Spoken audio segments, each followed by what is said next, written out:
Quelle littératie? Donc, je me suis posé quand même la question des littératies, puisque quand on est en littératie médiatique multimodale, on touche quand même différentes formes de langage, structuré, structurant.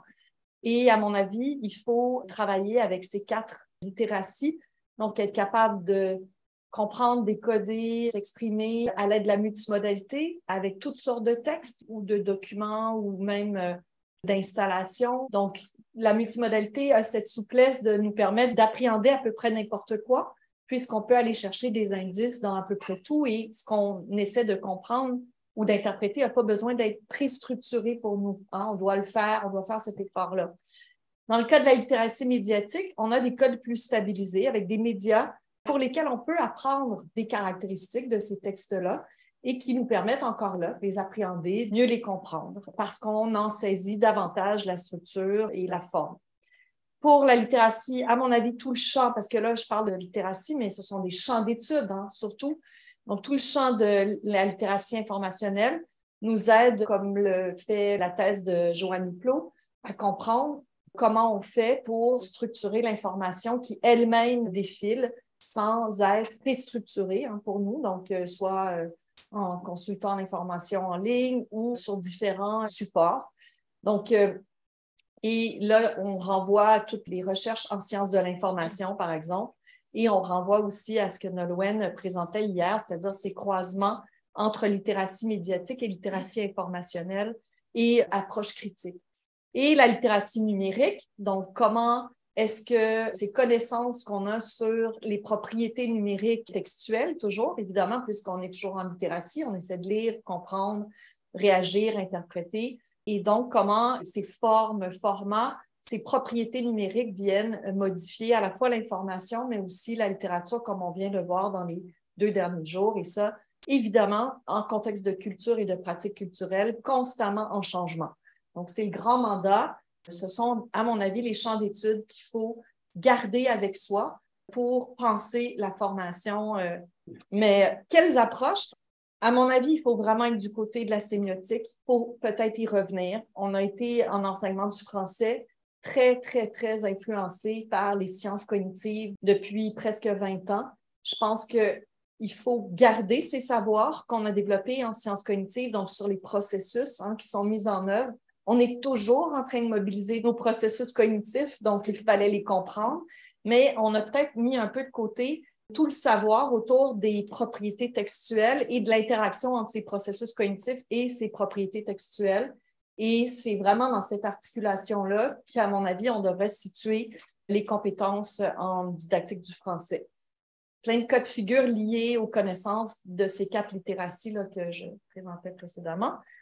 Quelles compétences? Donc, je pense qu'on est toujours quand même en français avec cette mission d'apprendre, évidemment, par la lecture, par l'écriture. Donc, on est toujours avec cette visée de pouvoir communiquer, apprendre, créer.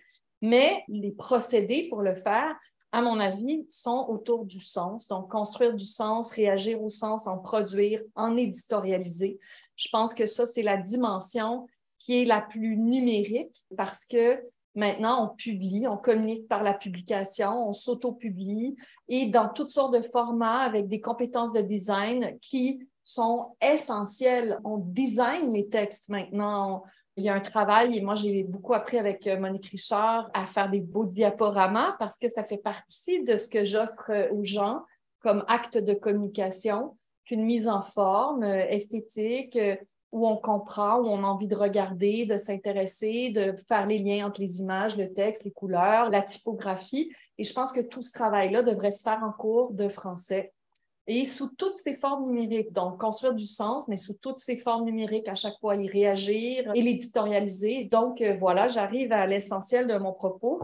C'est que je pense qu'il faut revenir aussi ajouter à ces approches cognitives qu'on connaît bien maintenant, qu'on maîtrise de mieux en mieux, les connaissances sur les différents genres numériques ou textes, peu importe, les classifications. C'est vrai qu'il y a des genres plus stabilisés que d'autres. Il y a des formes qu'il faut appréhender davantage avec notre littératie multimodale parce qu'elles sont déconstruites. D'autres ont certains codes qu'on peut appréhender. Donc, on peut être plus dans une littératie médiatique, donc un rapport à un média qu'on connaît, qu'on saisit.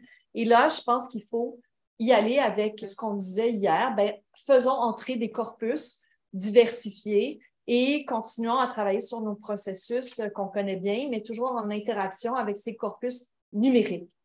Par quelle formation? Mais je pense que je m'inspire beaucoup de ce que Martin fait et ce qu'on a fait dans le cadre de ce projet-là, par la co-création de projets de littératie numérique, des pédagogies expérientielles. Monique Richard, ça fait longtemps que tu fais ça, des nouvelles technologies et des modes de production numérique, exploration des manifestations contemporaines de la culture numérique et des arts littéraires numériques.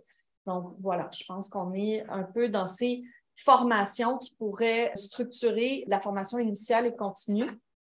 Dans quelle discipline? Donc, ma mission, c'était de parler de la discipline du français, mais à mon avis, on peut réfléchir à d'autres disciplines parce qu'on ne peut pas y penser. On parle de révolution, on parle d'éclatement depuis 2 jours. Est-ce qu'on n'est pas dans une littératie multimodale en culture numérique? Est-ce qu'on n'est pas, je ne sais pas, moi, j'essaie d'imaginer quelque chose qui pourrait rassembler l'ensemble des propositions que je viens de faire. Mais on pourrait aussi y aller avec une didactique de la littératie pour être dans une continuité. Et au lieu de penser uniquement la formation initiale avec des cours fondamentaux de linguistique et de littérature et de didactique de la linguistique et de la littérature, élargir à des cours en arts et humanité numérique. J'ai découvert dernièrement le concept de littératie des données. Je pense que ça aussi, ça serait intégré, probablement sous littératie informationnelle, mais ça fait aussi partie des grands enjeux de formation actuels. Les ressources, maintenant, il y en a tellement. Il y a tellement de ressources. Là, aujourd'hui, on va en voir des ressources, mais abouties, qui vont au-delà de ce qu'on pouvait même imaginer qu'on pouvait le faire. Donc, toutes ces ressources sont disponibles, accessibles et plein de gens travaillent. Et les milieux culturels, les milieux communautaires, ils travaillent. Donc, il faut comme s'approprier ces ressources-là et en faire des outils didactiques pour répondre à ces objectifs-là. Voilà, c'est ça.